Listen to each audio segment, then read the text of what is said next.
Peoples democratic party के 10 नेताओं को जम्मू कश्मीर पुलिस ने बुक किया है, यानी उनके खिलाफ मामला दर्ज किया गया है। एफआईआर उनके खिलाफ जो है वो लॉन्च की गई है। पीडीपी के इन 10 नेताओं के ऊपर इल्जाम यह है कि इन्होंने आईपीसी की धाराओं का उल्लंघन करते हुए और कोविड पेंडेमिक के बीच में एक रैली ऑर्गेनाइज कराई। एफआईआर नंबर 4/2022 और धाराएं जो लगी हैं 188 disobedience to order duly promulgated by public servant और 269 unlawfully and negligently act likely to spread the infection of any disease dangerous to life. Case जो है वो एग्जीक्यूटिव मजिस्ट्रेट बिजबिहाड़ा यानी तहसीलदार बिजबिहाड़ा की डायरेक्शन पर जो है वो रजिस्टर किया गया है। तहसीलदार बिजबिहाड़ा ने डायरेक्शन दी थी एसएचओ बिजबिहाड़ा को और उसके बाद जो है फर्स्ट इन्वेस्टिगेशन रिपोर्ट यानी एफआईआर जो है इस मामले में लॉन्च की गई है। आपको याद होगा 7 जनवरी 2022 इस दिन स्वर्गीय मुफ्ती मोहम्मद सईद की डेथ एनिवर्सरी होती है और उनकी इस डेथ एनिवर्सरी के ऊपर पूर्व मुख्यमंत्री महबूबा मुफ्ती, पूर्व गृह मंत्री अब्दुल रहमान वीरी, ये सभी लोग वहां पर जमा हुए थे और उसके कुछ वीडियोस भी वायरल हुए थे, जिन वीडियोस में पुलिसकर्मी उन्हें कुछ बताते नजर आ रहे थे और कुछ बहसबाजी भी उनके बीच में हुई। उस बहसबाजी में क्या कुछ हो रहा था वो समझ में तो नहीं आ रहा था, लेकिन उसके बाद एफआईआर जो है, एफआईआर में जिनका नाम है उनमें पूर्व गृह मंत्री, जम्मू कश्मीर के पूर्व गृह मंत्री, जब जम्मू कश्मीर एक राज्य होता था उस समय पीडीपी और कांग्रेस की कोलिशन सरकार में होम मिनिस्टर थे अब्दुल रहमान वीरी, उनका नाम है एफआईआर में। जावेद अहमद शेख का नाम है, प्रवक्ता नजमुस साकिब का नाम है, महबूबा मुफ्ती के चचा सरताज मदनी उनका नाम है एफआईआर में,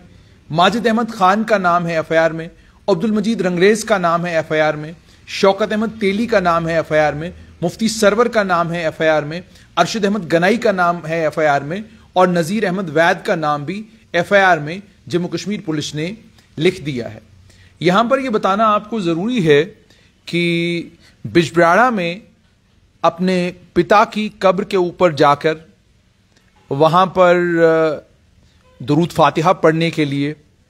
महबूबा मुफ्ती जब जाने लगी थी तो आपको याद होगा कि पुलिस ने उन्हें रोका था। उसकी दृश्य, वो वीडियोस भी सारे वायरल हुए थे और आप लोगों ने भी वो सारे दृश्य देखे थे।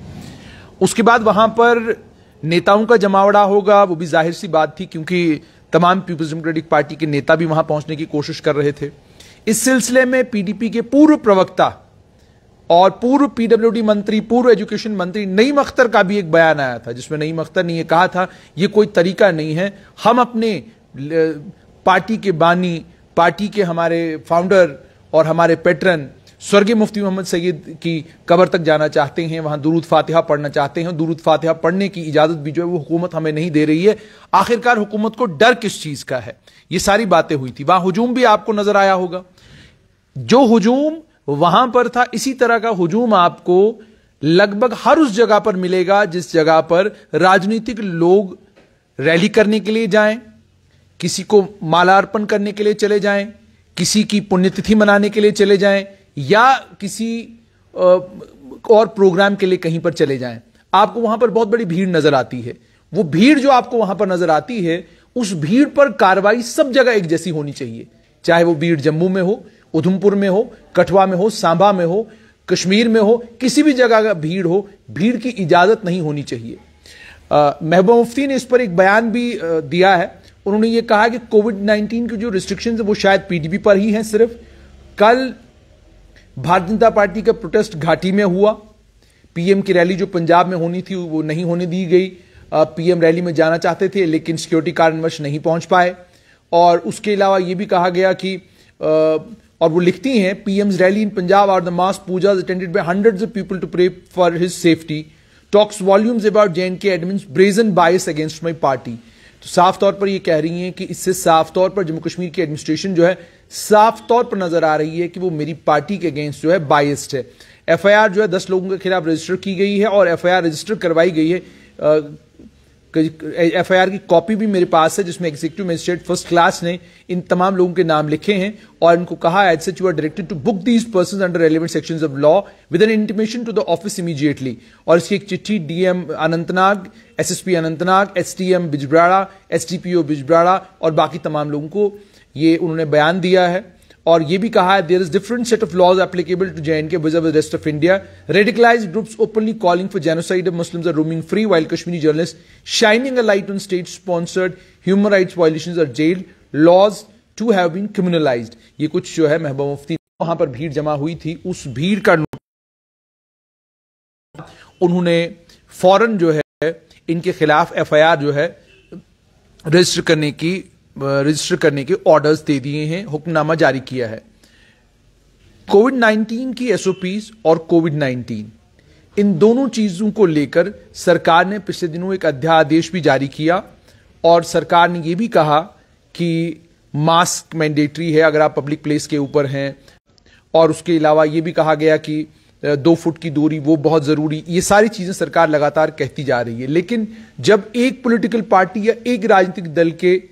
लोगों के खिलाफ कार्रवाई होगी और बाकी लोगों को पूछा नहीं जाएगा तो जाहिर सी बात है कोई भी राजनीतिक दल यही कहेगा कि जी आप हमारे खिलाफ, हम अगर कहीं ऐसा करें तो फौरन आप कार्रवाई करते हैं, लेकिन अगर इसी तरह की चीज कोई और करता है तो आप उसके खिलाफ कोई कानूनी कार्रवाई नहीं करते हैं। उम्मीद और तवक्का ये कि एडमिनिस्ट्रेशन जो है हर जगह जहां पर भी उन्हें लगता है कि कोविड की एसओपीज को वायलेट किया जा रहा है, हर जगह एक ही जैसा कानून एप्लीकेबल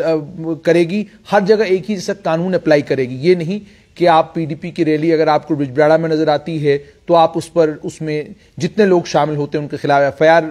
रजिस्टर करने की बात करते हैं। और इसी तरह की रैली अगर नेशनल कॉन्फ्रेंस कहीं पे करती है, बीजेपी कहीं पे करती है, कांग्रेस कहीं पे करती है, तो कोई भी एक्शन जो है ना एग्जीक्यूटिव मजिस्ट्रेट लेता है और ना ही पुलिस अपने लेवल पर कोई एक्शन लेती है। और आप अगर पुलिस के संज्ञान में भी ये बात लाएं, आप पुलिस को अगर ये बताते भी हैं कि आप देखिए जी फला जगह लोगों का इतना बड़ा जमावड़ा है, आप उसमें कोई कार्रवाई क्यों नहीं करते, तो पुलिस ये कहती है कि पुलिस उस मामले में खामोशी बरतती है। तो और एक और चीज ये भी आप जानते हैं कि पिछले कुछ दिनों से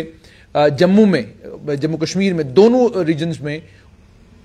जबरदस्त तरीके से कोविड के फिगर्स जो हैं दोबारा से इन्फ्लेट होना शुरू हुए हैं, यानी लोग पॉजिटिव होना दोबारा से शुरू हुए हैं। मेरी आप सभी लोगों से विनम्र विनती और आग्रह, मेहरबानी करके मास्क पहनना शुरू करें, मेहरबानी करके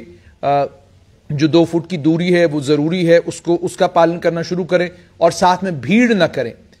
मेरी आप सभी लोगों से गुजारिश है कि भीड़ न करें। इसमें कोई शक नहीं कि ओमिक्रॉन को लेकर ये कहा जा रहा है कि इन्फेक्शन इतना खतरनाक नहीं है, लेकिन अगर ये बुजुर्गों को होता है, आपके घर के बड़ों को होता है, जो उम्र दराज हैं,